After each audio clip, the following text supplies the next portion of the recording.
আজি বিধানসভাত দাখিল হ'ব 2025-26 বিত্তীয় বৰ্ষৰ বাজেট। বিত্তমন্ত্ৰী অজন্তা নেওগে সদনত দাখিল কৰিব বাজেট। কৃষি, শিক্ষা, স্বাস্থ্যৰ লগতে শিশু আৰু মহিলাৰ উন্নয়নৰ বাবে বাজেটত বিশেষ প্ৰস্তাৱ থাকিব বুলি আশা কৰা হৈছে। সামগ্ৰিকভাৱে ৰাজ্যৰ প্ৰতিটো বিভাগৰ উন্নয়নকো চলিত বৰ্ষৰ বাজেটত বিশেষ গুৰুত্ব প্ৰদানৰ সম্ভাৱনা আছে।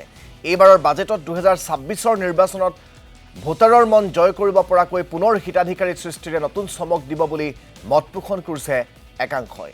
আৰু এই বাজেটৰ ওপৰত সকলোৰে দৃষ্টি নিবদ্ধ হৈ আছে।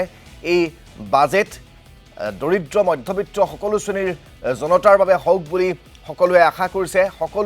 সকলোকে এই বাজেটে স্পৰ্শ কৰি যাওক বুলি আশা কৰিছে। কিন্তু 2026ৰ নিৰ্বাচনৰ প্ৰতি লক্ষ্য ৰাখি এই যি বাজেট আজি অজন্তা নেওগে ঘোষণা কৰিব বিধানসভাৰ মজিয়াত, সেই বাজেটে পুনৰ হিতাধিকাৰী সৃষ্টিৰে চমক দিয়াৰ সম্ভাৱনা কঢ়িয়াই আনিব বুলি এক প্ৰকাৰ আশা কৰিব পাৰি।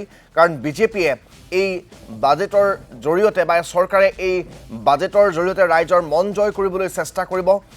কৃষি, শিক্ষা, শিশু আৰু মহিলা মূল প্ৰাধান্য হিচাপে লৈ এই বাজেট ঘোষণা কৰাৰ সম্ভাৱনা আছে। যদিও এই বাজেটে কিন্তু 26ৰ নিৰ্বাচনী বৈতৰণি পাৰ হ'বৰ বাবে ৰাইজৰ মাজলৈ শাসকীয় পক্ষক লৈ যোৱাৰ ক্ষেত্ৰত কিছু চেষ্টা চলাব। কাৰণ এই বাজেটত তেওঁলোকে হিতাধিকাৰী সৃষ্টিৰে চমক দিয়াৰ সম্ভাৱনা আছে।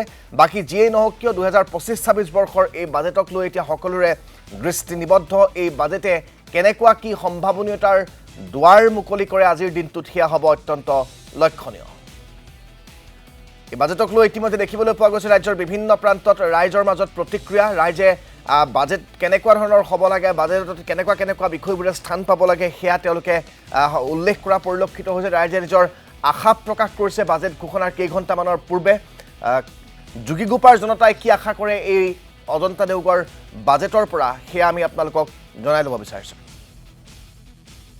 হয়, নিশ্চিত আপুনি ইতিমধ্যে উল্লেখ কৰিছে যে আজি অসম বিধানসভাত ৰাজ্য চৰকাৰখনৰ আগন্তুক বিত্তবৰ্ষৰ বাজেট উত্থাপন কৰিব। আৰু বিশেষকৈ ৰাজ্যখনৰ বিত্তমন্ত্ৰী অজন্তা নেওগে ইতিমধ্যে বাজেট উত্থাপন কৰিব। আৰু বাজেট উত্থাপনৰ প্ৰাকখনত ইতিমধ্যে সংবাদ মাধ্যমৰ আগত বিশেষকৈ বিত্তমন্ত্ৰীগৰাকীয়ে উল্লেখ কৰিছে যে নাৰী সবলীকৰণ বা দৰিদ্ৰতা সীমাৰেখাৰ তলত থকা লোকসকলৰ হকে এইবাৰ বাজেটত বিশেষ ভূমিকা গ্ৰহণ কৰিব।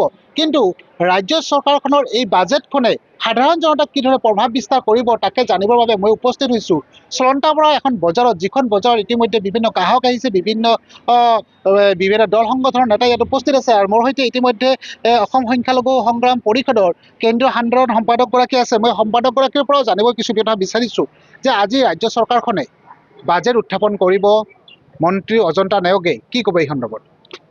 বাজেট উত্থাপন কৰিব আমাৰ কথা হৈছে যে চৰকাৰখনে যাতে সৰ্বসাধাৰণ ৰাইজৰ ভাল হোৱাকৈ বাজেটখন উত্থাপন কৰে, তাৰ লগতে ৰাজ্যৰ সৰ্বাংগীন উন্নয়নৰ কাৰণে যাতে বাজেটখন উত্থাপন হয়।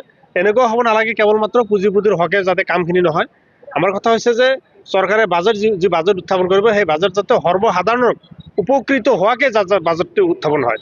দৈনন্দিন আমাৰ যিখিনি সা সামগ্ৰীৰ প্ৰয়োজন হৈছে, সৰ্বসাধাৰণ মানুহৰ যিখিনি বস্তুৰ প্ৰয়োজন, সেই বস্তুখিনি অত্যাধিক যিখিনি মূল্যবৃদ্ধি হৈছে সেই মূল্যবৃদ্ধি নিয়ন্ত্ৰণ কৰিব লাগে। বা ৰাজ্য চৰকাৰে যিখিনি অতিৰিক্ত কৰ আৰোপ কৰিছে সেই কৰখিনি তেওঁলোকে কমাই দি কৰ আৰোপটো অলপ কমাই দি যাতে ৰাইজৰ যাতে অলপ উপকাৰ হয় সেই বিষয়ে চিন্তা কৰিব লাগে। কেৱল মাত্ৰ আঁচনিৰ নামত মহিলা সবলীকৰণৰ কথা কৈছে। মই দেখিলোঁ বিত্তমন্ত্ৰীগৰাকীয়ে কেৱল মাত্ৰ সবলীকৰণৰ নামতে 500 টকা 1000 টকা দিলে সবলীকৰণ হৈ নাযায়। তেওঁলোকে কেনেকৈ প্ৰকৃতাৰ্থত কেনেকৈ উন্নয়নৰ দিশত কাম কৰা যায়, তেওঁলোকে কেনেকৈ প্ৰকৃতাৰ্থত এম্পাৱাৰমেণ্ট কৰা যায় সেই বিষয়ে চিন্তা কৰিব লাগিব। তেওঁলোকক প্ৰশিক্ষণৰ জৰিয়তে সৰু সুৰা কাম কাজ যাতে তেওঁলোকে নিয়োগ হ'ব পাৰে। তেওঁলোকৰ যদি প্ৰশিক্ষণৰ জৰিয়তে তেওঁলোকে কিছু সাহায্য দিয়া যায় যাতে তেওঁলোকে নিজাববীয়াকৈ কিছু ব্যৱসায়, সৰু সুৰা ব্যৱসায়, ক্ষুদ্ৰ ব্যৱসায় কৰি নিজৰ উন্নয়ন নিজে কৰিব পাৰে। কেৱল মাত্ৰ 500 টকা এটা কথা উল্লেখ কৰিব বিচাৰিছোঁ মই আপোনাৰ পৰা জানিছোঁ যে পঞ্চায়ত নিৰ্বাচন সমাগত ইতিমধ্যে মুখ্যমন্ত্ৰীয়ে কিন্তু ইংগিত বহন কৰিছে পঞ্চায়ত নিৰ্বাচনৰ বৈতৰণি পাৰ কৰিবৰ বাবে কিবা ইয়াত অফাৰ থাকিব নেকি? কাৰণ এই কথাটো প্ৰত্যেকবাৰে নিৰ্বাচনৰ প্ৰাকখনত বাজেটখন সাধাৰণ জনতাৰ বাবে অলপমান কি হ'ব এই ক্ষেত্ৰত? নিশ্চিতভাৱে আপুনি গুৰুত্বপূৰ্ণ কথা উত্থাপন কৰিছে। এইটো প্ৰতিটো চৰকাৰে এইটো চৰিত্ৰ, যিহেতু সন্মুখত নিৰ্বাচন আছে তেওঁলোকে এইটো মুনাফাটো লুটিব, এইটো ফাইনেল।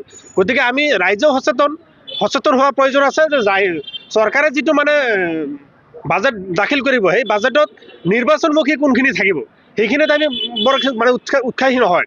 সেইখিনি আমি বাজেটে বিচাৰিছোঁ যিখিনি আমাৰ চৰকাৰে বাজেটৰ জৰিয়তে সৰ্বাংগীন উন্নয়ন কৰিব, অসমখনৰ সৰ্বসাধাৰণ ৰাইজৰ ভাল কৰিব, যিখিনি অত্যন্ত দুখীয়া মানুহ আছে সেই দুখীয়া মানুহখিনি কেনেকৈ অকণমান হ'লেও সকাহ দিয়া যায় সেইখিনি চিন্তা কৰিব, আমি সেইখিনিয়ে লক্ষ্য কৰিম। নিশ্চয় আন এগৰাকী লোক আছে, মই আপোনাৰ পৰা জানিব বিচাৰিছোঁ যে বিশেষকৈ মূল্য বৃদ্ধি হৈছে, যথেষ্ট কৰ আৰোপ কৰা হৈছে, বাজেট আহিব, নিৰ্বাচন আছে, কি ক'ব? চাওক, আমি যোৱা বছৰত আমি চাইছোঁ এই বাজেটত যে 23 আৰু 24 যিটো বাজেট ঘোষণা কৰিছিলে আমাৰ বাজেট বিত্তমন্ত্ৰী অজন্তা নেওগে, তেওঁলোকে খালি এখন আমাক সাধাৰণ ৰাজ্যক চমুক দেখুৱাব খুজি আছে। চমুক দেখুৱাৰ কাৰণে এটা বাজেটত এটা ভেষভাৱনা কৰে, কাৰণ আমি দেখিব পাৰিছোঁ দুখীয়াৰ কাৰণে তেওঁলোকে আজি কৈছে মহিলা সবলীকৰণৰ কাৰণে তেওঁলোকে ভাল এটা চিন্তা চৰ্চা কৰিছে, কিন্তু আচলতে নহয়। আগন্তুক যি নিৰ্বাচন আছে সেই নিৰ্বাচনৰ কাৰণে বৈতৰণি পাৰ হোৱাৰ কাৰণে তেওঁলোকে এই চিন্তাধাৰা কৰিছে। আচলতে আমি দেখিব পাৰিছোঁ আপোনাৰ মূল্যবৃদ্ধিৰ কথা কৈছে, আমি বিভিন্ন সময়ত মূল্যবৃদ্ধিৰ কাৰণে আমি চৰকাৰক অনুৰোধ কৰিছোঁ যাতে সাধাৰণ শ্ৰেণীৰ মানুহখিনি যাতে এইখিনি সময় বস্তুৰ পৰা তেওঁলোকক দূৰত ৰাখিব পাৰে, যাতে মানুহখিনি সহায় সহযোগিতা কৰিব পাৰে।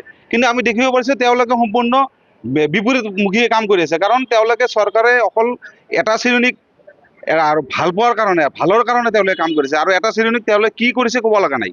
কিন্তু আমি দেখিব পাৰিছোঁ অৰুণোদয় বা এই ধৰণৰ আঁচনিবোৰে যিহেতু নাৰী সবলীকৰণৰ কথা কৈছে, এইবোৰে স্থান পাব নেকি? নিশ্চিতভাৱে মই দেখিব পাৰিছোঁ যিহেতু মাৰ্চ এপ্ৰিলৰ শেষলৈকে আপোনাৰ অৰুণোদয় আঁচনি যিখন 3 নম্বৰ যিটো অৰুণোদয় সেইটো ইছ্যু হ'ব, আৰু তাতে আমি দেখিব পাৰিছোঁ তেওঁলোকে মহিলাৰ প্ৰতি এটা দিছে, কিন্তু নহয় আচলতে অৰুণোদয় দি অসমৰ মহিলাক উন্নতি কৰিব নোৱাৰে, কাৰণ যোগীগোপাল ৰাইজৰ আশা, যোগীগোপাল ৰাইজৰ প্ৰতিক্ৰিয়া 2025-26 বিত্তীয় বৰ্ষৰ বাজেটক লৈ।